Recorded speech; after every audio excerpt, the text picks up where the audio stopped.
नमस्कार, स्वागत है आप सभी का। राजस्थान का करंट अफेयर्स हम पढ़ रहे थे। जनवरी और फरवरी 2023 का कंटेंट हमने समाप्त किया। आज हम शुरू करने वाले हैं मार्च 2023 और जैसा कि हमारा पैटर्न है, शुरुआत में पहला चैप्टर होता है हमारा राजस्थान सरकार की योजनाएं, कार्यक्रम, नीतियां और अभियान। तो यानी कि आज की क्लास में भी इसी मुद्दे पर सारे क्वेश्चन होंगे, जिनमें होगा राज्य सरकार की योजनाएं, कार्यक्रम, नीतियां या अभियान, या तो कुछ नया लॉन्च हुआ मार्च 2023 में या फिर कोई पुरानी योजना में कुछ नया अपडेट हुआ। तो करते हैं शुरुआत। देखते हैं पहला क्वेश्चन क्या है। मुख्यमंत्री अल्पसंख्यक भाषा दक्षता एवं संप्रेषण कौशल विकास योजना के संबंध में कौन सा कथन सही नहीं है? ये चीज थोड़ी ध्यान से पढ़नी है, सही नहीं है। पहला है, लाभार्थी राजस्थान का मूल निवासी तथा अल्पसंख्यक समुदाय से होना आवश्यक है। राजस्थान का मूल निवासी हो, अल्पसंख्यक हो, पहली बात। दूसरी, उच्च माध्यमिक स्तर के शिक्षित युवा जिनकी आयु 18 से 35 वर्ष हो, वो योजना के तहत पात्र होंगे। लाभार्थी परिवार की वार्षिक आय 2.5 लाख रुपए से अधिक नहीं होनी चाहिए। और चौथा है, योजना में नामांकित छात्रों को 1,500 रुपये मासिक स्टाइपेंड 3 माह तक प्रदान किया जाएगा। फैक्चुअल जानकारी क्या क्या है? पहले तो राजस्थान का मूल निवासी और अल्पसंख्यक। अब अल्पसंख्यकों के लिए तो है ही योजना के नाम में ही है मुख्यमंत्री अल्पसंख्यक भाषा दक्षता एवं संप्रेषण कौशल विकास योजना। अच्छा, पहले ये जान लेते हैं कि योजना क्या है। योजना के नाम में लिखा हुआ है अल्पसंख्यक भाषा दक्षता एवं संप्रेषण कौशल विकास, यानी भाषा की दक्षता उनको पैदा करना, उनका जो कम्युनिकेशन स्किल है उसको डेवलप करना। किनका? अल्पसंख्यक समुदाय का। इसके लिए योजना लाई गई। यानी इसमें कुछ विदेशी भाषाएं सिखाई जाती हैं अल्पसंख्यक समुदाय के युवाओं को। कौन कौन सी विदेशी भाषाएं हैं? तो इसमें कई हैं, जैसे कि इंग्लिश हो गई, फ्रेंच हो गई, जैसे स्पेनिश हो गई, अरबी हो गई। इस तरह की कुछ विदेशी भाषाएं इसमें सिखाई जाएंगी ताकि उनको रोजगार के अवसर और उनमें वृद्धि हो सके, रोजगार के अवसरों में।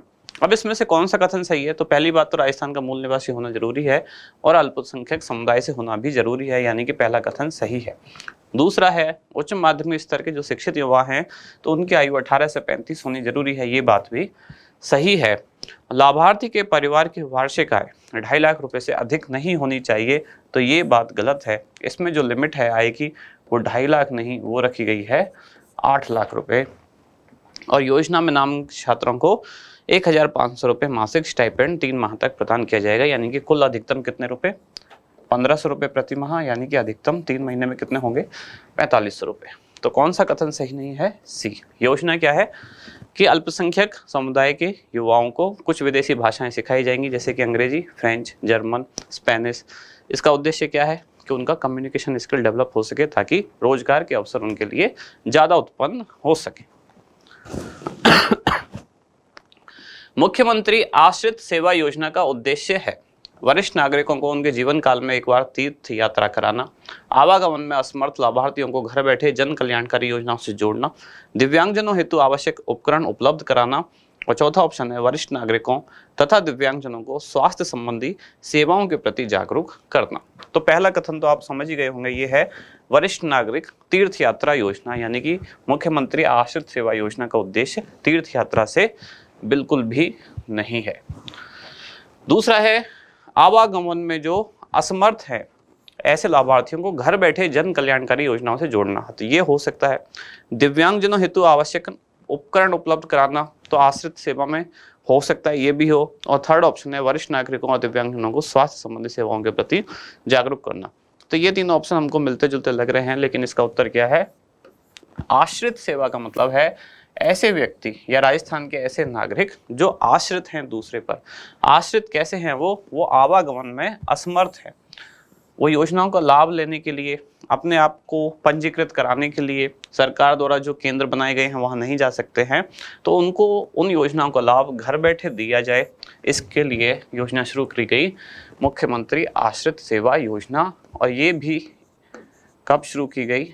20 मार्च 2023। इससे पहली वाली जो योजना थी इसकी डेट भी यही है, 20 मार्च 2023। दोनों एक ही दिन शुरू की गई हैं। मुख्यमंत्री अल्पसंख्यक भाषा दक्षता एवं संप्रेषण कौशल विकास योजना 20 मार्च 2023, मुख्यमंत्री आश्रित सेवा योजना ये भी 20 मार्च 2023।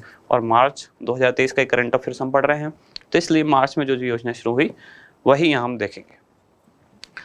निम्नलिखित में से कौन सा संभाग पूर्वी राजस्थान नहर परियोजना का भाग नहीं है? ERCP का क्वेश्चन है। इसको आप जियोग्राफी का भी मान सकते हैं, करंट अफेयर्स का भी मान सकते हैं, इकोनॉमिक्स का भी मान सकते हैं। तो ERCP का भाग नहीं है, ऐसा कौन सा संभाग है? तो आपने ये तो पढ़ा होगा कि ERCP में 13 जिले हैं। जिनको उन 13 जिलों के नाम याद हैं वो संभाग आइडेंटिफाई कर लेंगे कि कौन सा संभाग इसमें शामिल नहीं है। तो 13 जिले क्या आपको याद है? देखते हैं कौन कौन से हैं 13 जिले, उनके नाम लिख के देखते हैं। सबसे पहले कोटा, बूंदी, झालावाड़, बारा। इन चारों में से संभाग कौन सा है? केवल कोटा। तो कोटा संभाग में है, तो कोटा ऑप्शन में है क्या? तो कोटा है। आगे चलते हैं, जयपुर, अलवर, दौसा। तो इसमें से संभाग कौन सा है? जयपुर। ऑप्शन में जयपुर है क्या? तो जयपुर भी है। क्वेश्चन में पूछा गया है कौन सा संभाग नहीं है, तीसरा ऑप्शन। आगे चलते हैं, अजमेर और टोंक। तो अजमेर ऑप्शन में है क्या? अजमेर भी है। और लास्ट में क्या बचा फिर? भरतपुर, धौलपुर, करौली और सवाई माधोपुर। ये इसमें कुल 13 जिले हैं। कौन कौन से 13 हो गए? 1 2 3 4 जो संभाग क्या है? कोटा। 5 6 7 संभाग जयपुर। 8 9 और 10 11 12 13 4 संभाग हैं ये। कोटा, जयपुर, अजमेर, भरतपुर, जो किसमें शामिल है? ERCP यानी कि ईस्टर्न राजस्थान कैनाल प्रोजेक्ट। तो चारों संभाग के भी नाम याद रखने हैं, 13 जिलों के भी नाम याद रखने हैं। 13 जिले कौन कौन से हैं? संभाग के हिसाब से आप याद रख लें। 4 संभाग, कोटा, जयपुर, अजमेर, भरतपुर। भरतपुर संभाग तो पूरा ही हो जाता है इसमें। भरतपुर, धौलपुर, करौली, सवाई माधोपुर। अजमेर से 2 हैं, अजमेर, टोंक। जयपुर से 3 है, जयपुर, अलवर, दौसा। और कोटा, बूंदी, झालावाड़, 12। तो 4 3 2 और 4। इस तरह से इसमें 4 और 4 8 और 2 10 और 3 13 जिले इसमें शामिल हैं। 4 संभागों के 13 जिले। नंदन कानन योजना का संचालन निम्नलिखित में से किस विभाग द्वारा किया जा रहा है? नंदन कानन योजना। अब कानन से आप समझ सकते हैं कि हो सकता है आप कुछ तुक्का मारे वन विभाग या कुछ तुक्का मारे पशुपालन विभाग। तो ये योजना है देवस्थान विभाग की। योजना क्या है? देवस्थान विभाग द्वारा एक योजना चलाई जा रही है कि मंदिरों का संरक्षण इसमें किया जाएगा और मंदिरों के चारों तरफ 4 दीवारी बनाई जाएगी और साथ के साथ 3-4 कुछ इसमें पौधे भी लगाए जा रहे हैं। कौन कौन से? पीपल, आंवला और कल्प वृक्ष, इनके पौधे भी लगाए जाएंगे और साथ ही साथ मंदिरों का संरक्षण किया जाएगा। उनके चारों तरफ 4 दीवारी बनाई जाएगी। योजना किस विभाग की है? देवस्थान विभाग। इसी विभाग द्वारा एक और योजना संचालित है, बहुत पॉपुलर भी है आजकल। वो कौन सी है? वरिष्ठ नागरिक। सरकार द्वारा काफी प्रचार प्रसार भी किया जा रहा है इसका। वरिष्ठ नागरिक तीर्थ यात्रा। तो हो सकता है पूछ भी ली जाए, जो चर्चा में रहती है पूछ ली जाती है। जैसे मैंने कहा था कि महंगाई राहत कैंप बहुत ज़्यादा चर्चा में है, तो अभी सेकंड ग्रेड का एग्जाम हुआ, क्वेश्चन पूछ भी लिया गया। एक तो यही पूछ लिया गया कि महंगाई राहत कैंप में इनमें से कौन सी योजना शामिल नहीं है। एक जो 10 योजनाएं शामिल थी उनमें से 2 योजना पर पूछ लिया गया। चिरंजीवी योजना पर पूछा गया, साथ ही कामधेनु योजना पर पूछा गया, मुख्यमंत्री कामधेनु पशु बीमा योजना। और मुख्यमंत्री कामधेनु पशु बीमा योजना पर जो क्वेश्चन पूछा गया है काफ़ी डिटेल में पूछा गया है। नॉर्मली कहीं वो नहीं पढ़ा है, लेकिन सुजस वाली क्लास अगर आपने देखी है तो उसमें हमने सारे जो उसके पॉइंट्स हैं वो कवर किए थे। कौन सी योजना? मुख्यमंत्री कामधेनु पशु बीमा योजना। अगर आप देखना चाहें तो सुजस वाली जो क्लास है, क्लास नंबर है 229, जिसमें उसके सारे पैरामीटर जो ऑप्शन में दिए गए हैं सब अपने कवर किए हैं। राजस्थान मिलेट्स कॉन्क्लेव का आयोजन निम्नलिखित में से किस स्थान पर किया गया? तो राजस्थान मिलेट्स कॉन्क्लेव ये भी बहुत ज़्यादा चर्चा में रहा, क्योंकि इस बार संयुक्त राष्ट्र द्वारा अंतरराष्ट्रीय मिलेट्स ईयर घोषित किया गया है किस वर्ष को? 2023 को। अंतरराष्ट्रीय मिलेट्स ईयर या मिलेट्स वर्ष कौन सा घोषित किया गया है? 2023। आपसे पूछा गया है तो राजस्थान में मिलेट्स कॉन्क्लेव का आयोजन कहाँ हुआ? इसका आयोजन हुआ जयपुर में। कब हुआ? तो जयपुर में हुआ 13 और 14 मार्च 2023। कहाँ हुआ? तो राज्य कृषि प्रबंधन संस्थान। कहाँ है ये? तो जयपुर के दुर्गापुरा में ये है। यहीं इसका आयोजन किया गया। किसका? Rajasthan millets conclave. निम्नलिखित में से कौन सा विकल्प सुमेलित नहीं है? एक तरफ कुछ कार्यक्रम के नाम है, दूसरी तरफ उनका आयोजन स्थल है। अब आपको बताना है कि कौन सा कार्यक्रम कहाँ आयोजित नहीं हुआ, यानी कि गलत मैच है। तो राजस्थान साहित्य उत्सव जोधपुर, क्या ये सही है? तो ये बिल्कुल सही बात है। जोधपुर के उम्मेद उद्यान में इसका आयोजन किया गया। दूसरा ऑप्शन है इंटरनेशनल राजस्थानी कॉन्क्लेव, इसका आयोजन जयपुर में किया गया। तो ये बात भी सही है। राजस्थान IT डे 2023, क्या इसका आयोजन जोधपुर में किया गया? और राजस्थान इंटरनेशनल एक्सपो, क्या इसका आयोजन जोधपुर में किया गया? तो फोर्थ वाला तो सही है। इंटरनेशनल एक्सपो का आयोजन जोधपुर के बोरनाडा में किया गया, लेकिन IT डे 2023 का आयोजन जोधपुर में नहीं किया गया, यानी यही इसका उत्तर है। तो फिर इसका आयोजन कहाँ किया गया? इसका आयोजन किया गया जयपुर में। जयपुर में भी 3 स्थानों पर। कहाँ कहाँ? एक तो राजस्थान कॉलेज, दूसरा कॉमर्स कॉलेज, और तीसरा इसमें है जवाहर कला केंद्र।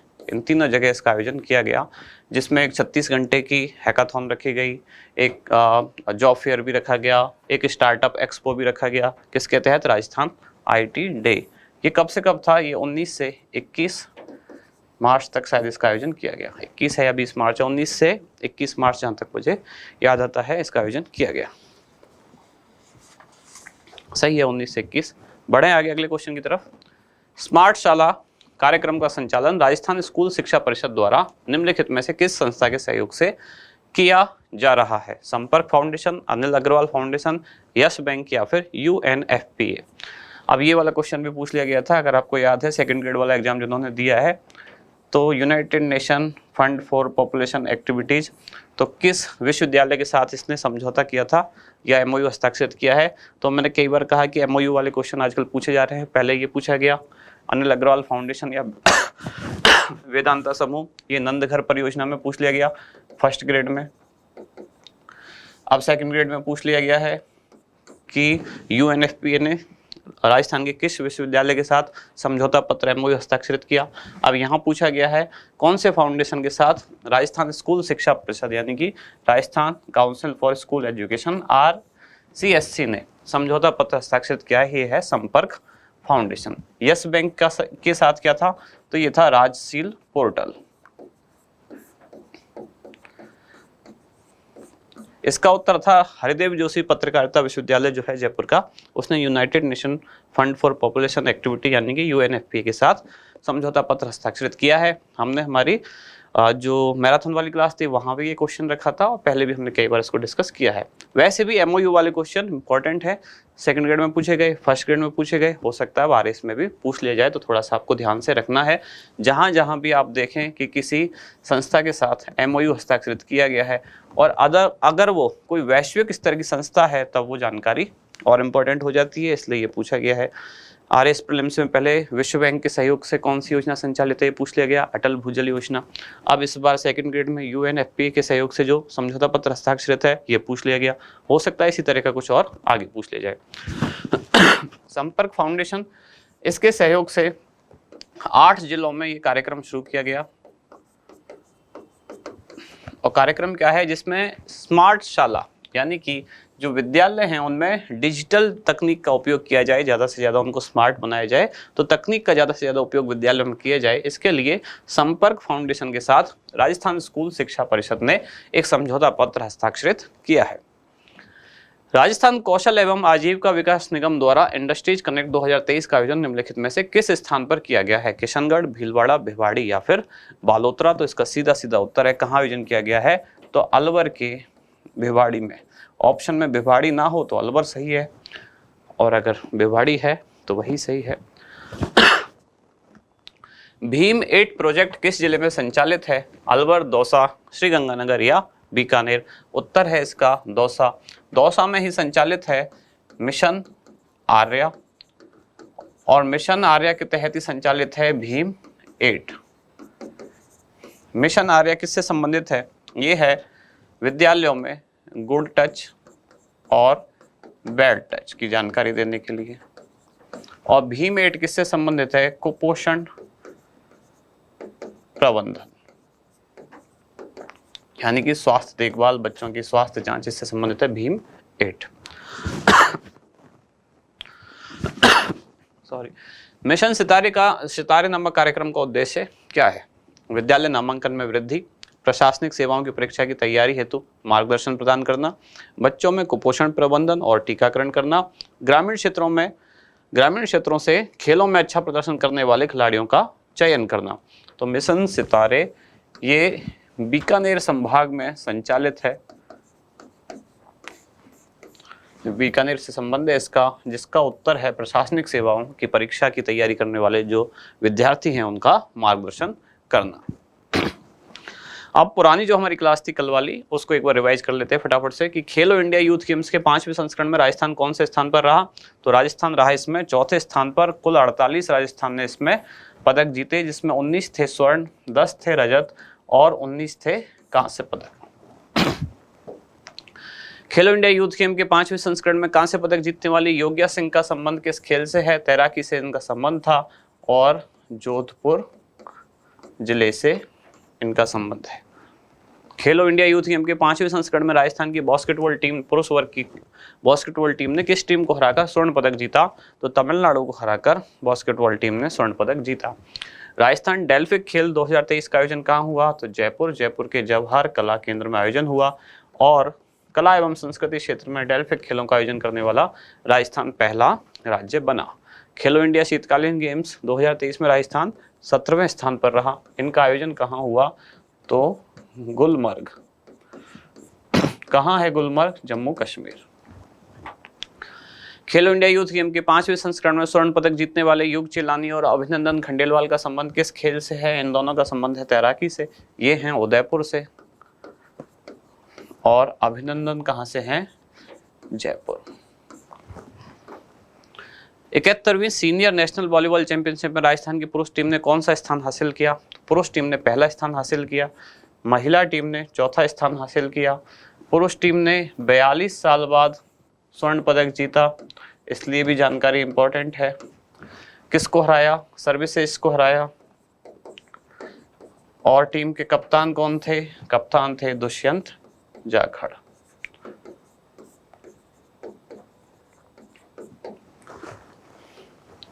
उनतालीसवीं नेशनल जूनियर ताइक्वांडो चैंपियनशिप का आयोजन कौन से स्थान पर किया गया? तो इसका आयोजन किया गया था उत्तर प्रदेश के बरेली। मूमल मेहर का संबंध किससे है? क्रिकेट। कहाँ से हैं ये? तो बाड़मेर जिले के कानासर गांव से। खेलो इंडिया वुमेन्स नेशनल आर्चरी प्रतियोगिता का आयोजन कहाँ किया गया? तो इसका आयोजन किया गया था जयपुर। तो यहाँ समाप्त होती है कल की और आज की क्लास। अब हम मार्च 2023 वाला स्टार्ट कर चुके हैं। आज की क्लास में ज़्यादातर कुछ योजनाएं जो नई शुरू हुई हैं मार्च में, वो हमने स्टार्ट किया। अब इसी चैप्टर का कुछ आगे रिमेनिंग पार्ट है, जिसमें कुछ नीतियां और अभियान, कुछ कार्यक्रम है, वो अब देखेंगे अगली क्लास में। धन्यवाद।